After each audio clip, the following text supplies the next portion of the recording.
You don't see a Frenchie in there. You don't see that Mastiff in there.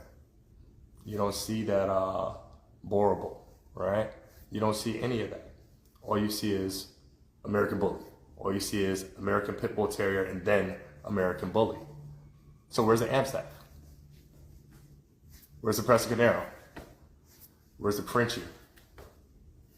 You see what I'm saying? Where's these things that got us to the pockets and the things that got us to the XLs? It's a mystery, right? Because our paperwork doesn't reflect it. And there lies our confusion and why our breed is so inconsistent.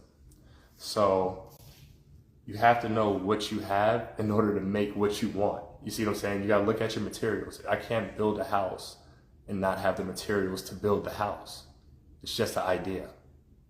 The majority of us don't know the material and we're trying to build. All right?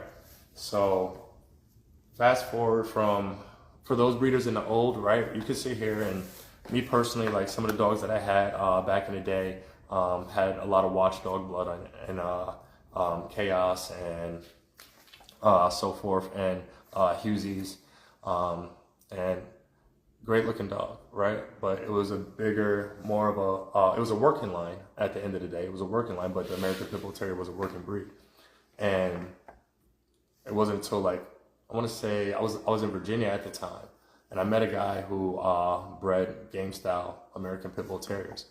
And these things were shredded, they're muscular, they're compact, like they're just perfect in every single way. Very athletic, healthy, solid dogs. And he's like, yeah, that's not no pit bull, bro. I'm like, what are you talking about? Got my paperwork, right? I was so proud I got my paperwork. Spent a lot of money on that dog for that time. I got my paperwork. You can't tell me nothing. It says right here, he's an American Pit Bull Terrier. He was like a Bully 3.0. You know what I'm saying? Early model, like the 1.25, you know? Yeah, I'm going to save it, man. I'm going to save it. And so it wasn't what I thought it was. And I did breed that dog. And I registered pups as American Pit Bull Terriers.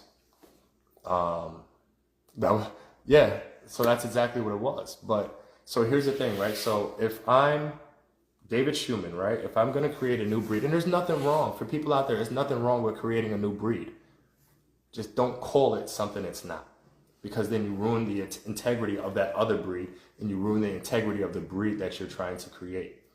And the reason why that's important is because there's a checklist of things that you need to do and things that you need to accomplish in order to create your own new breed and for it to be recognized by the ADBA, the UKC, the ABKC, and so forth. So the way they look at it in reference to creating your own breed or your new breed, you're going to take one purebred dog to another different purebred dog, create something. And you can do this with multiple other breeds and mix and match as you like. But it needs to be documented. The reason why it needs to be documented is because you need to show that you are breeding with a purpose in order to create a desired look. And you have to be able to produce that look consistently over generations. All right? So if you created a breed standard, because you need to have a breed standard and what it is that you're breeding for, and they want to see how you hone in on it and what locked it in and so forth and so on. That's what these registries, the UKC, the ADBA, and even the AKC, this is what they want to see. If they cannot see those things, they will not recognize your breed.